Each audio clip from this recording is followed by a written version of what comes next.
actress named Keke Palmer has started a game of pin the tail on the racist because recently in an interview, she revealed that one of her co-stars on the show Scream Queens said something very aggressive and racist to her years ago. Now she refuses to name who it is because she just wanted us to all have fun trying to guess which one it was. So now they're all under fire for no reason whatsoever, other than Keke Palmer wanted to be petty. So here's what she recalled as the racist remark from her co-star that she called the name Brenda. This is just anonymous. Brenda told her, Keke, literally just don't. Who do you think you are, Martin effing Luther King? After Keke tried to calm her during a clash with another colleague by saying everyone should have fun and respect each other. So because she tried to stop a workplace spat, a workplace disagreement, this co-star of hers, Brenda, asked her, who do you think you are, Martin effing Luther King? You know what this is, right? It's not racism. It's literally just one person takes a different approach to the workplace and to their job than the other person. This happens in every office. What if Keke Palmer were like Indian or something? Like, would that mean if someone said Martin Luther King that they were still being racist, or are they just referring to somebody who advocates for peace? I don't know. Who are you, Mahatma frickin' Gandhi? Right? Would they say who do you think you are, Gandhi, and that's racist? Are you kidding me? All that means is they should feel more seen. She did race specific examples. I don't know. I don't agree with the placement of the effing. I think it should be Martin Luther effing King. I agree. Jr. But there was not even a junior there. She also called out Ryan Murphy, who was the showrunner of Scream Queens. She said Ryan Murphy called her unprofessional and, quote, ripped into her after she didn't show up on set during her day off. He said, I've never seen you behave like this. I can't believe you, out of all people, would do something like this. Why would you not come in on your day off?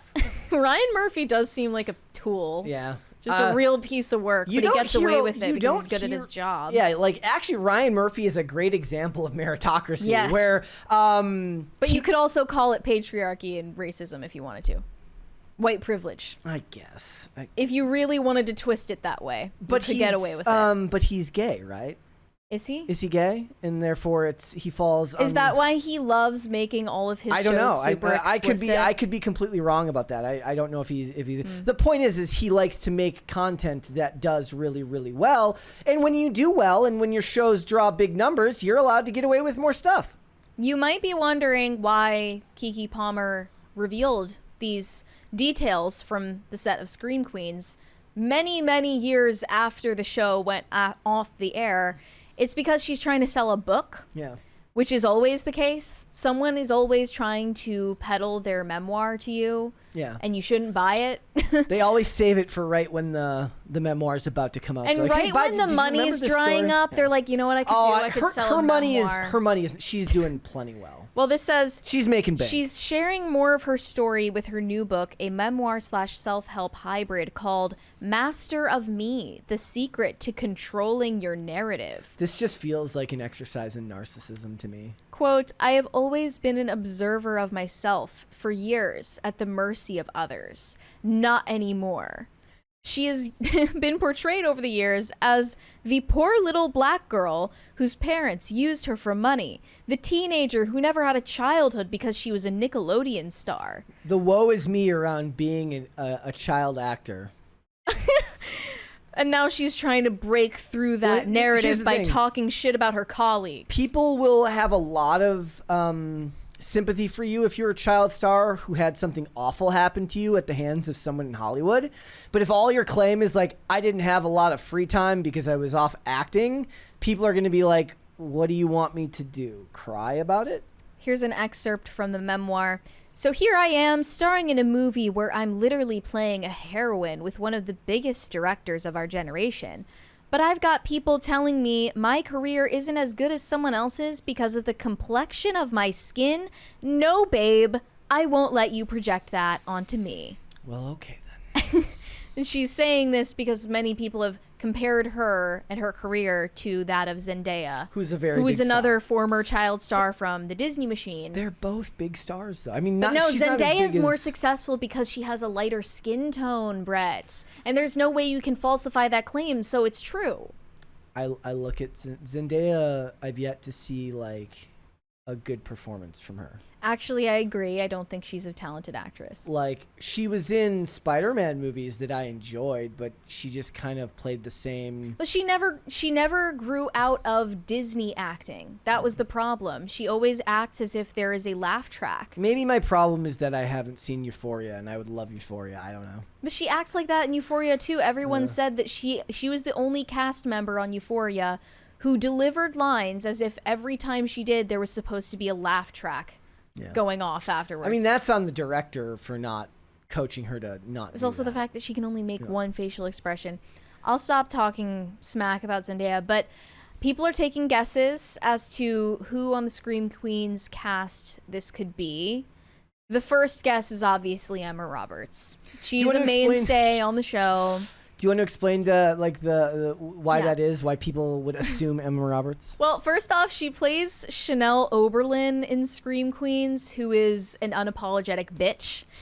And I love that character. And I think that you need to watch Scream Queens, Brett. Like, I've been telling you, you would love it. I'll have to get around to that. And you would love her character. But Emma Roberts has been called out for alleged racist and transphobic comments in the past from another colleague, Angelica Ross, a trans actor. Allegedly, on the set of American Horror Story, the director came over to Angelica Ross and Emma Roberts, who were in the middle of a playful disagreement, and the director says, "All right, ladies, settle down, get to your marks." And Emma Roberts looks to Angelica Ross, the trans actor, and says, "Don't you mean lady?" And then takes her shirt or whatever she was wearing, her jacket, and goes like this. She can just say she was method acting. Yeah, she was just method acting as whoever her character was. Angelica Ross did not take kindly to that and went on a rant on Instagram. This was only a year ago when this happened. So Emma Roberts has been on thin ice. But actually, Keke Palmer still follows Emma Roberts on Instagram. So it's not her, it's Lea Michele? They think it's Lea Michele. I only know her from Glee. Look, this is not gender specific anymore, but it feels like we no longer live in a time period where there's any type of discernment in these professions, or there's any type of mum is the word. Nobody keeps it to themselves. Everyone has to spill everything as soon as it's done. Whereas back in the day, it felt like there was a modicum of professionalism that said, look, it wasn't the best experience, but for the sake of not rocking the boat and risking my future job opportunities, I'm going to keep it to myself. Because you know what? If I hold on to it, all that is bringing bad feeling into my life anyways. I saw a bumper sticker the other day that said, like, "But did you die though?" Like, that's really my mindset when it comes to somebody saying mean words to you. But did you die though? Like, is this the end of the world? If not, keep it to yourself. Yeah, you would like share it with your friends and family in private, I guess, if you feel the need to bitch about something. But in general, save it from the public, because you're going to get a bad reputation amongst people in the industry who don't want to walk on eggshells during every scene cut and have to worry about what's going to be said after the fact. The only problem is that idea, the idea of the professionalism that requires you to have a little bit of faith in just what will come in the future, meaning that you'll get more job opportunities if you keep it to yourself, is that it runs headlong into victim complex, which is also a great way to get work these days. And like you said, if you're advertising a book, you can sell this stuff. Maybe the rule should be that you get one. You can write one book, one time, and that's the chance you get to spill all the garbage. Right. But you can't do it till you're over the age of 65.